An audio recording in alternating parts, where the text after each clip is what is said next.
Have you ever looked around and asked yourself, why does the world reward the ruthless?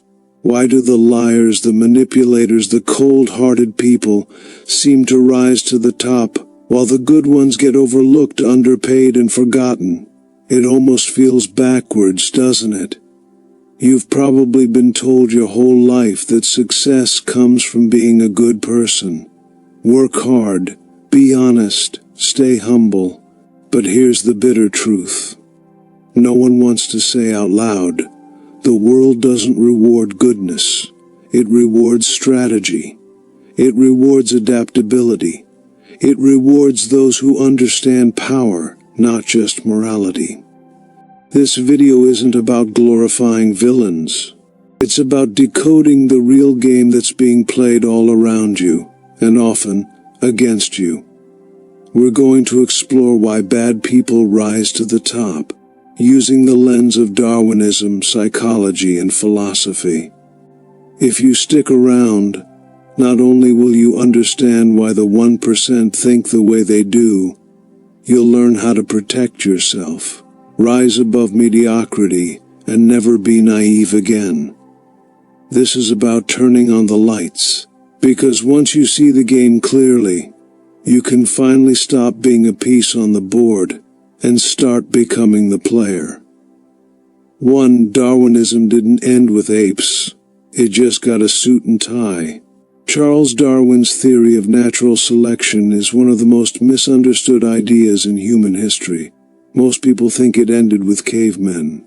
But it didn't. It evolved. In today's world, survival isn't about hunting or gathering. It's about influence, leverage, and psychological dominance.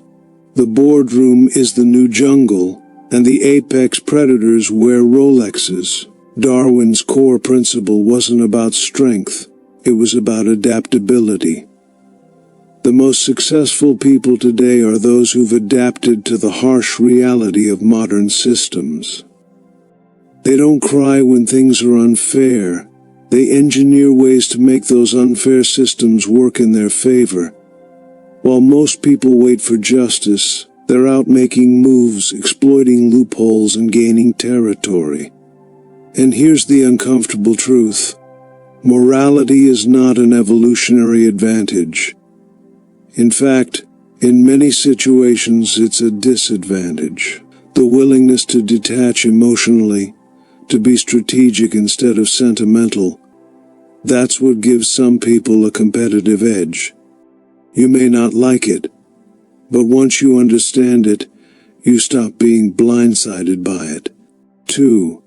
The chessboard mentality. Thinking 10 moves ahead. Imagine playing chess against someone who always thinks 3 steps ahead. Now imagine playing life against someone who thinks 10. That's the 1% mentality. Most people live day to day, reacting emotionally, hoping things just work out. But the elite, they plan, anticipate, and control outcomes long before others realize a game is even being played. This mindset is not just about money, it's about power, timing, and leverage. The top 1% build networks, influence narratives, and set traps without anyone noticing. They view people as pieces, not because they're sociopaths, but because they've learned that emotional detachment creates better decisions. What makes this dangerous is that most people don't even know they're being played. They confuse kindness with weakness and manipulation with charm. The elite use your values against you. Your empathy, your guilt, your trust. It all becomes currency in their hands. And unless you learn to think strategically, you're just another pawn. 3. The myth of the good person. Why morality is a luxury. We grow up being told to be good, to share, to be honest, to play fair. But the real world doesn't operate by kindergarten rules. It runs on power dynamics, resource control, and perception. The idea that good people always win, that's a narrative sold to keep you docile. Goodness in many cases becomes a trap. People mistake kindness for effectiveness. But the world rewards action, not intention. You can be a good person and still be poor, ignored, and forgotten. Because the system doesn't reward character, it rewards value, influence, and utility. Now that doesn't mean you should become evil, but it does mean that success requires understanding and mastering the darker sides of human nature. The 1% don't let morality stop them from acting. They see morality as context-dependent, flexible, something to be used, not obeyed blindly. That's the difference. 4. Weaponized empathy. How bad people use your goodness against you. One of the most sinister tools of the elite is weaponized empathy.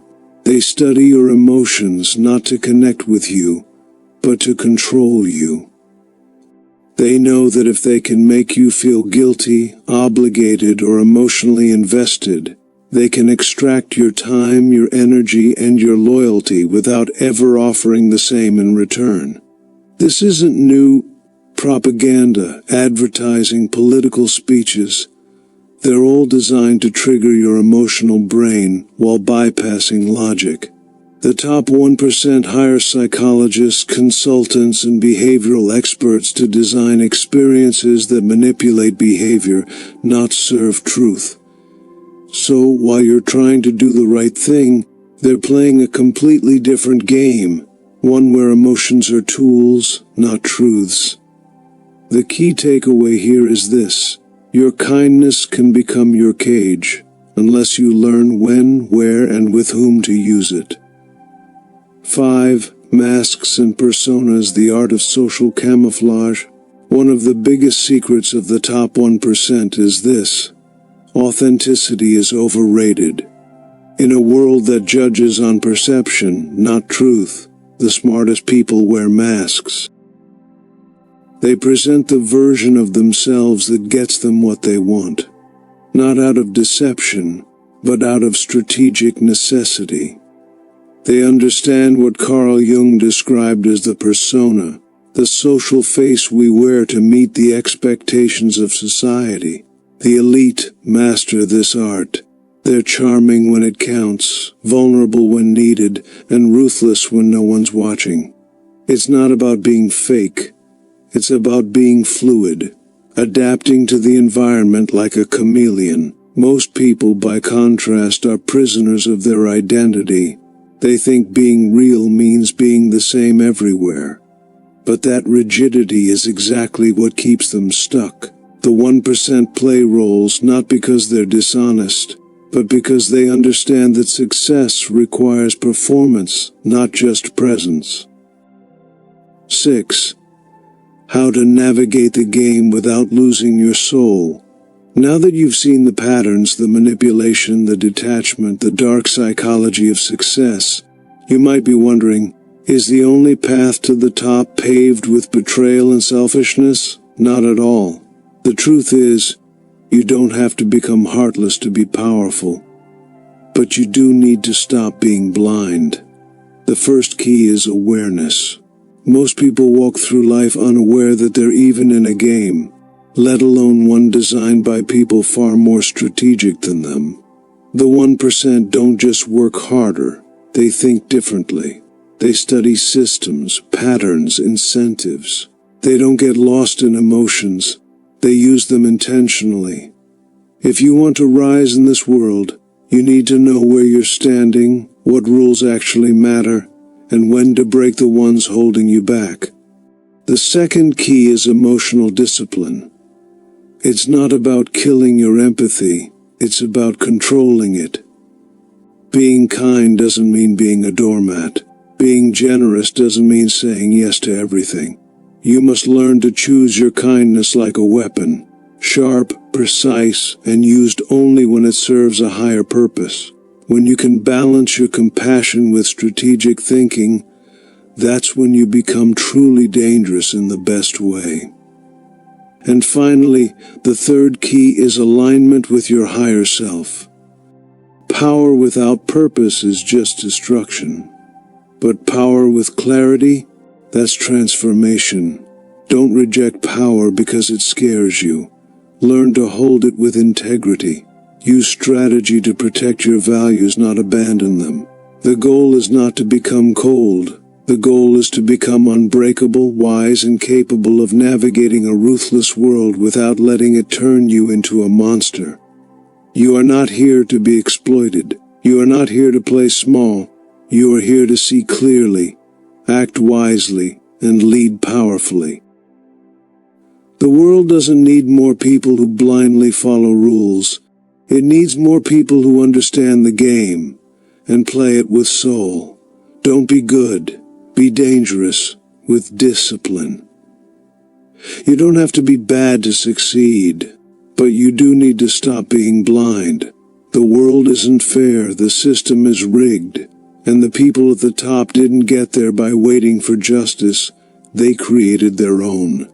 This was the philosophy of the 1%, not taught in schools, not written in textbooks, but whispered behind closed doors, taught in shadows, and proven in results. If this opened your eyes, like the video, drop a comment and share it with someone who still thinks kindness alone is enough. Subscribe for more uncomfortable truths that actually set you free. Until next time, stay kind, stay smart, stay dangerous.